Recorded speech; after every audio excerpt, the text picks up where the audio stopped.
Hi எல்லாரும் எப்படி இருக்கீங்க? இந்த ஸ்டண்ட் ஈவெண்ட்டோட 3 ஈவெண்ட் என்னன்னு பார்த்தீங்கன்னா, இந்த மாதிரி மேலே வரைக்கும் ஒரு க்ரேன் போதுங்க.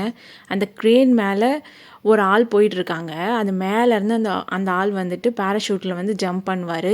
இதுவுமே வந்து இயர்லி நடந்துக்கிட்டே இருக்கும். இது எப்படின்னு பார்த்தீங்கன்னா, ஒரு ஹாஃப் அன் ஹவர் இன்டர்வல்ல அவர் குதிச்சுக்கிட்டே இருப்பாருங்க. ஒரு வாட்டி, 2 வாட்டி கிடையாது. இப்போ ஃப்ரைடே, சாட்டர்டே, சண்டே அப்படின்னு எடுத்துக்கிட்டிங்கன்னா, ஒரு 1 ஹவர் இன்டர்வல்ல, ஹாஃப் அன் ஹவர் இன்டர்வல்ல அவங்க என்ன பண்ணிகிட்ருப்பாங்கன்னா, குதிச்சுக்கிட்டே இருப்பாங்க. அது மட்டும் இல்லாம, இது சுத்தி நெறைய ஸ்டால்ஸ்லாம் போட்டிருப்பாங்க. ஸ்டால்ஸில் நெறைய வந்துட்டு நம்மளுக்கு ஃப்ரீயான ஜூஸஸ் ப்ளஸ் அவங்களோட ஐட்டம்ஸ் எல்லாம் வந்துட்டு நம்மளுக்கு ப்ரொமோ மாரி நம்மளுக்கு குடுப்பாங்க கம்மியான ரேட்ல.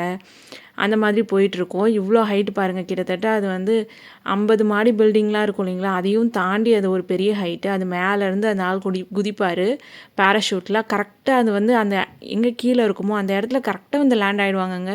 இதை பண்ணுறவரோட வயசு என்னன்னு கேட்டிங்கன்னா, ஒரு 70 வயசுங்களாம் அவருக்கு. இங்கே அனௌன்ஸ்மெண்ட்டில் சொல்லிக்கிட்டு இருந்தாங்க.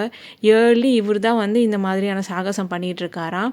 ஒரு வாட்டி கிடையாதுங்க, ஒரு நாளைக்கு எனக்கு தெரிஞ்சு ஒரு 15 தடவையாவது இந்த மாதிரி அவர் வந்து பேராஷூட்டில் வந்து குதிப்பார். எல்லாரும் பார்த்து இதை என்ஜாய் பண்ணிகிட்டு இருந்தாங்க.